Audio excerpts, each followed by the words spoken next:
Oh, look at that. We're going to be live on the YouTubes. We are live on the YouTube. Hi, tube of you. There we go. And I mean, beautiful. All right, that could stay there. And now for the real fun.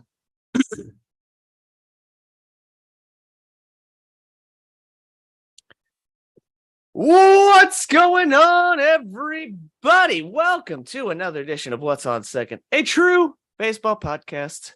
Richie and Michael are back. We went on hiatus yet again for vacations and other such things, but we're back. Another week of fun. I think last week was just simply that you and I were trying to get back to human normal life, but hey, it happens. We're here. Do we even have what is normal human life anymore at this point? What is this? Could get into a deep dark theory conversation. We probably don't need to go down that road. No. This is a true baseball podcast, not a true deep dark hole life podcast. Yeah, well, we don't even want to go down that road. Anyway, how you doing, buddy? Oh, fantastic. How are you? Looking forward to next week. I'm looking forward to tonight. My goal is I would like for it to be all concluded tonight. And as we record this, hopefully they clinch. As we record this episode on September the 26th, the Phillies' magic number is 1. And I believe there's a way also that they could also clinch the top wild card as well tonight. I know the magic number to clinch a playoff berth is 1. But I believe there's some things that have to happen to get the magic number for the number 1 seed done. All the while, I mean, Arizona did a really great job of giving the game away they played yesterday to the Yankees. So appreciate that. And we're very, very, very happy to see that, as well as there's some positive stuff we're going to talk about coming out of Philly, because Philly actually did something very Cleveland-y that I'm going to get your opinion on later on. But what do we have on our lineup card today? That's the word I'm looking for. Today it's going to look a little bit different. I mean, we're getting close to the end of the year, as I mentioned. Next week, a week from today, which usually record on Mondays. Today is Tuesday, September 26th. We're living dangerously. We are living dangerously. A week from today, the playoffs start. My Guardians have officially been eliminated. The day that they got it, I wasn't surprised. I mean, we pretty much got eliminated after the trade deadline. I want to say we got eliminated the first pitch of the regular season this year. But I'd like to say you got eliminated the first pitch of Lucas Giolito being your pitcher. That was kind of the end for me. When I saw that, I was like, oh, that didn't work. Mean, he's had one good start, but I mean, they didn't make... I'm not mad that they made that move still. But no, it's worth the risk. Absolutely. But they've officially been eliminated. I'll kind of get into that a little bit later. So this first leadoff portion of this episode is going to be a more or less generalized review, because even if we recorded next Monday, it's going to be the same thing for the most part. Yeah. Which I think that might be a little tweaked here. We don't know how we're going to exactly record for the playoffs. This is not our final episode of the year by any means. No. This is just the end of the regular season. Yes, this is our final regular season episode. We'll go ahead and just decide that and announce that there. We might not record again next week just because we got to figure out how we want to approach this. We might do 1 or 2 more episodes. I think it'll be 2 if I had to guess on the fly. That way we can get 1 where we talk about the playoffs.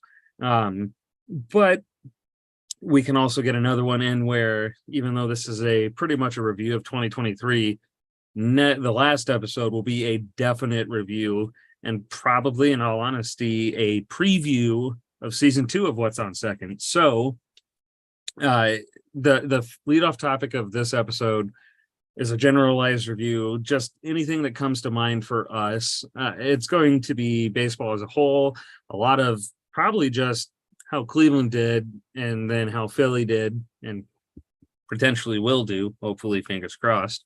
Mm-hmm. But we're going to finish this episode off with high and low. Usually we do block talk. It's been a while since we've been able to really kind of plan this episode out. And with the end of the regular season coming down, there's not a ton to kind of morph talk into. Really. Yeah. Yeah.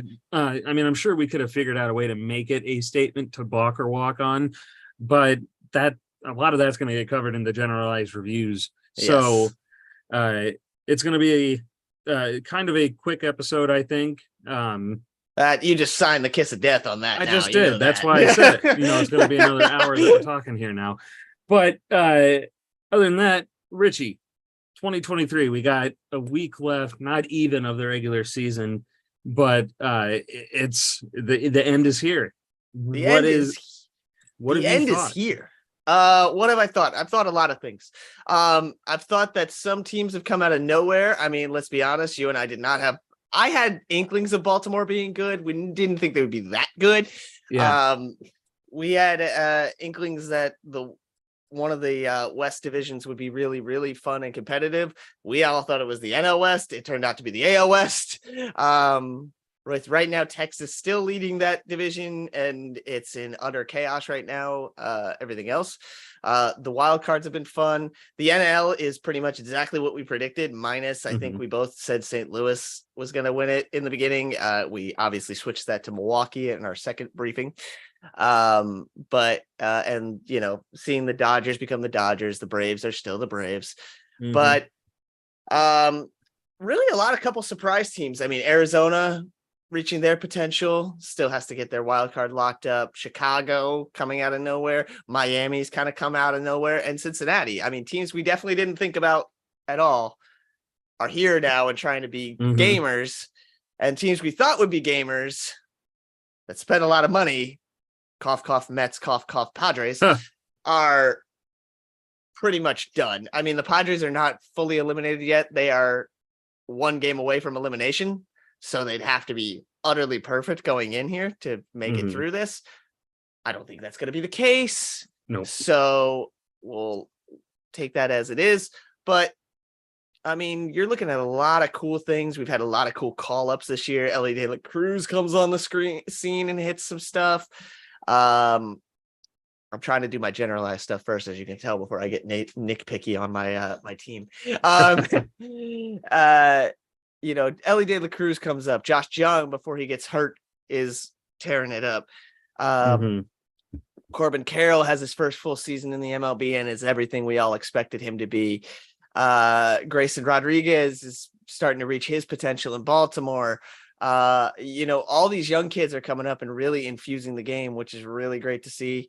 Shohei is gone for the year. Shocker, another Angel finishing the year on the IL. Trout announced he's not coming back this year. Again, shocker there. Which I'm going to have a question for you on that. So I'm going to put that off on a pin to the side for a minute. And the fact that the Yankees, having just imploded this year, all of a sudden caught fire for a little bit. They are now eliminated and are fully out of the both East and the wild card is nuts in a way. So right now, as it sits, we have teams that have already punched their tickets to the playoffs. We have Baltimore, we have Toronto, Baltimore and Tampa Bay, who are still battling for the division, believe it or not, which is just nuts to think about. But those two are still battling for the division between East and the top wild card spot. That's where they'll both end up. The Minnesota Twins have punched their ticket for the AL Central. I'm so sorry. It's all right. And then the only other thing is the top wild card is locked up to Tampa Bay or Baltimore, like we were mentioning. It's just going to be one of them. Whoever doesn't win the East gets the top wild card. In the NL, the divisions are all done at this point almost. The Central still is technically not over, but it's pretty close. Atlanta has the East. The Dodgers have the West. Milwaukee right now sits pretty handily in charge of the Central. I know that they're not fully eliminating Chicago yet, but it's pretty much almost there. And then in the so those three are all locked up in the divisions for the NL. So then we're looking at the wild cards, which is Philly has the chance to lock up a playoff berth this week, or playoff berth tonight, as well as lock up the first seed in the NL wild card, which would mean home games at the bank, which is exactly what they need. Yeah. Arizona and Chicago are currently tied for both second and third, because obviously they're both tied at the moment. So Miami is a game back. Cincinnati is 2.5. And then San Francisco's 4.5, which basically writes off San Francisco. They're 2 games away from being eliminated. So really we're down to 1, 2, 3, 4 teams battling for 2 spots in the NL. In the AL, wild card wise, we have Toronto is a game and a half up on Houston, who is a game and a half up on Seattle. And so those are we have in that side, we have 3 teams fighting for 2 spots. So, well, technically 4 spots because Texas has not wrapped up the division yet either. So I guess you could say we have 4 teams battling for 2 spots there as well, or 3 spots there, because one of them is going to go for the West title in that regard. Either way, this has been a bonkers year. And as far as competitive goes, we've obviously had our highs of highs, but there hasn't been that many low teams. I mean, I'm going to take out Chicago, Kansas City, and Oakland. Yeah. And when I say Chicago, I mean the White Sox, obviously. Cubs fans, take it easy. Yeah. And then really on the other side, on the NL, you really only had that were totally uncompetitive. Colorado, St. Louis, and I harbor to really even say Washington deserves to be in this list, but I'll put them in there just because of where they ended up. And them too. But really, they're right there. And then a lot better competition this year. I've enjoyed having the cross play of all the leagues. Everybody played everybody at least once for a series. I thought that was very nice. I've enjoyed the rule changes. You and I have both said that we both like them at this point. This is here to stay. I'm happy they didn't change it for the playoffs. I think that's the right decision. This is what we've had all year. Play it that way. The only thing they take out in the playoffs is the ghost runner for extra innings, and that is understandable because we do not need that to be the decider. And that should be the permanent thing now. Yes, I would agree to that. I think it pretty much is, but I know that they keep on voting on it every year, and I don't know why. All in all, though, really, really solid years. I'm not going to dive totally into Philly yet. I do have some questions for you that I will get in, but I want to hear your synopsis of the year before I kind of banter with you. So I'll let you get a little synopsis in there. I feel like I went on for a couple minutes, so I think it's your turn. I'll kind of go off of your lead here then and do a generalized one. Let you take back over to talk about Philly. I'll finish off with Cleveland before we go to our final segment of this regular season finale episode. So for me, this has been a very fun year as a whole. Obviously, it's a little bittersweet with Cleveland not making it to the playoffs, but at the end of the day, this is kind of the season that we maybe should have had last year with so many rookies coming up. I just saw a farm system ranking, and Cleveland's not even on the top 10 anymore. And at first I was like, how in the world? But then it's like, well, I mean, when you think about it, we've called pull everybody up. Yeah. So, which at the end of the day is not a bad thing. So no, not a bad thing at all. Yeah. It's been a kind of a wonky year because there's been a lot of expectations that were met. There were a lot of expectations that were blown out of the water, both in a positive and a negative way. But the way that I kind of labeled this year is the year of the injury bug, particularly to pitchers. I mean, Shohei is a completely different animal because he is a pitcher and a player, well, a position player, but just the sheer amount of arm injuries that pitchers have been getting, the wonky injuries that have kind of come out of nowhere. I mean, we know that Edwin Diaz got that knee injury in the World Baseball Classic, so that's got nothing to do with his arm. But you want to look at it and go, is this because of the new rule changes? Honestly, at the end of the day, probably not. I think if anything it might be something to do with the pitch clock. But I mean, I can imagine that. I was say what? I said I could imagine that. Yeah, maybe. But then to play devil's advocate to my own point, you can easily go, well, look at when baseball started to implement it in the minors to kind of give it a bit of a trial period. Did they have a billion, it feels like minor league players get all these Tommy Johns and arm injuries and whatnot. No, they didn't. So I think it's maybe something to do with the major leaguers being so set in their ways. I could be wrong. But, I would agree. But another point that you brought up, money is obviously not everything. You go and look at what San Diego did. I mean, partially last year, I don't blame the move of getting Juan Soto, who wouldn't if you had the choice. But spending money on Xander Bogaerts like they did, I mean, not to take away from him, Bogaerts is a fantastic player. I wouldn't be mad if he were a Guardian, but he has not performed up to that standard that the Padres needed him to. Manny Machado has not performed to the standard that he needs to. Juan Soto had a pretty slow start to the year, and he kind of turned it around pretty well. The only one, yeah. Blake Snell has had a very good season. Apparently, I haven't noticed it, but a lot of people are saying he should win the Cy Young. He's quietly been doing it recently. Yes, or maybe that he shouldn't. You know, I don't want to take it away from like Zach Gallen and whatnot. I don't know. Gallen's been kind of quiet recently. Gallen's kind of and I'm not saying that because he's not talented. He's just he hasn't been pitching up to that standard. Whereas like Alcantara last year, there was like everybody was like, yeah, Sandy wins. Like yeah, and Sandy's another one of those recent injuries that just it's been incredibly mind-blowing. But which could you imagine right now how big a Sandy Alcantara could be to having on your staff when you're fighting for a playoff spot?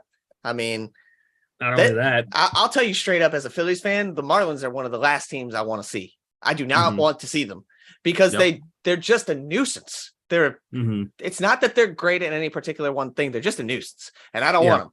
I don't want to see them. No. Bye-bye. Shoo.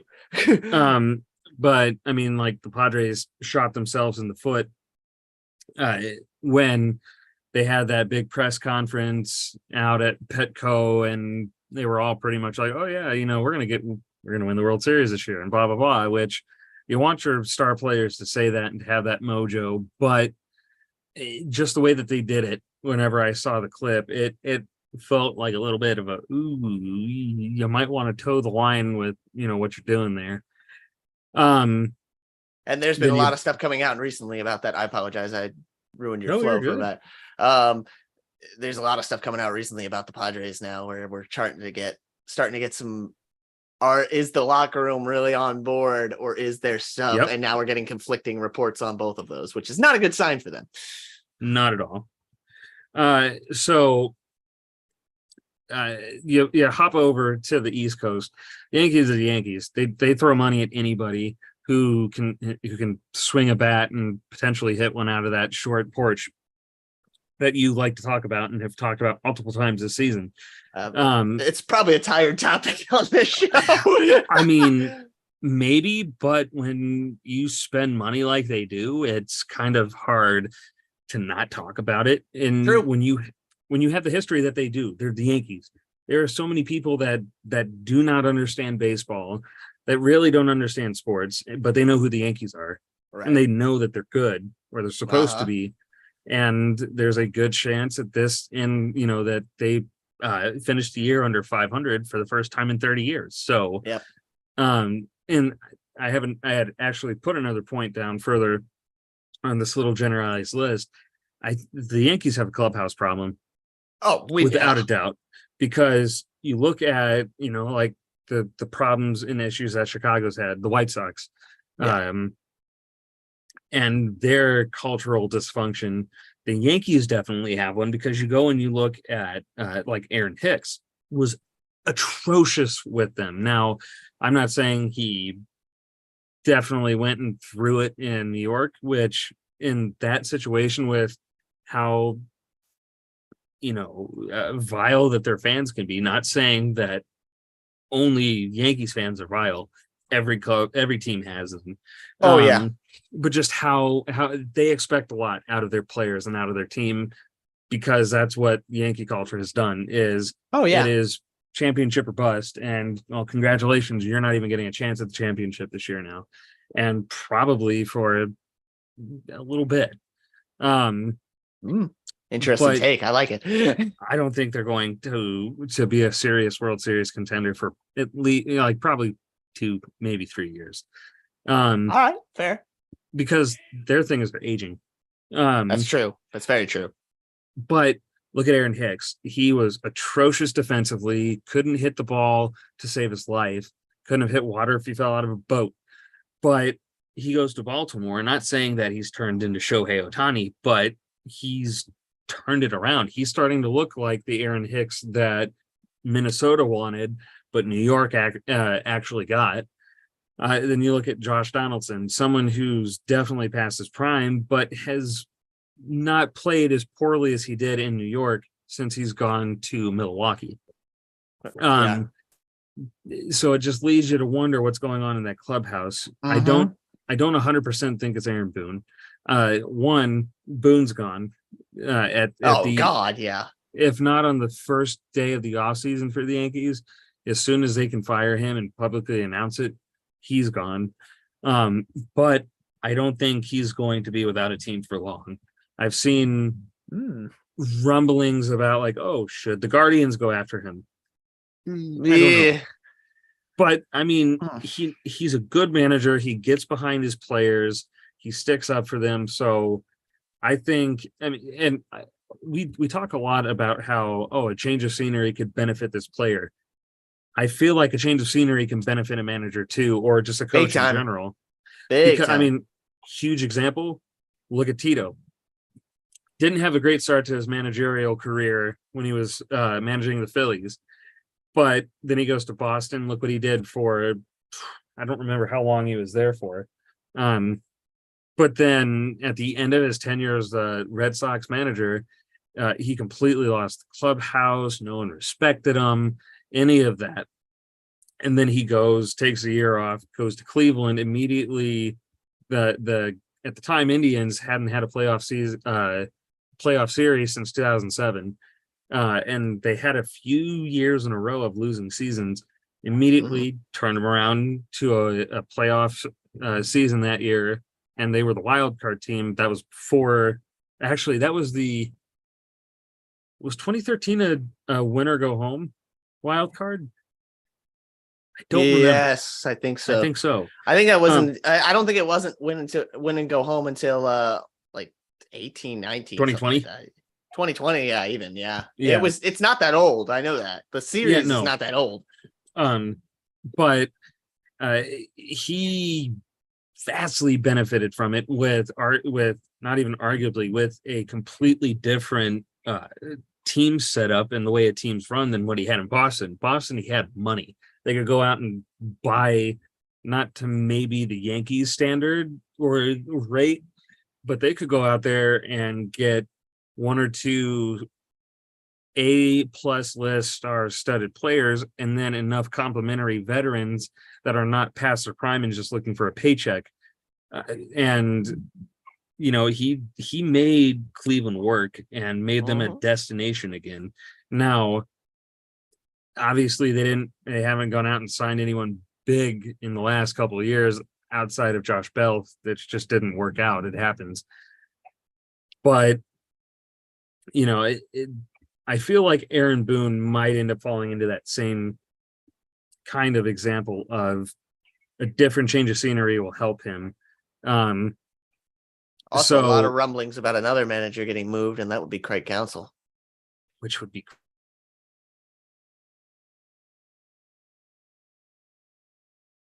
Ooh, we might have had a frozen. Hold on. Hold, please, YouTube.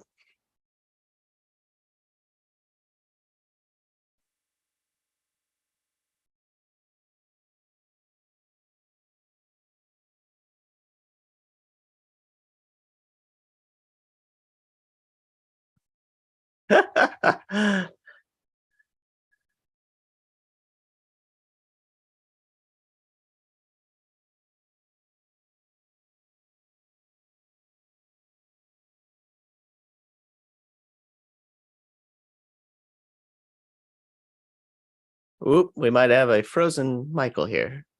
Oh no, we lost him altogether. Well, friends, hold please. We might be doing a little bit of a resurgence on this. Hold on one moment. We'll be back shortly.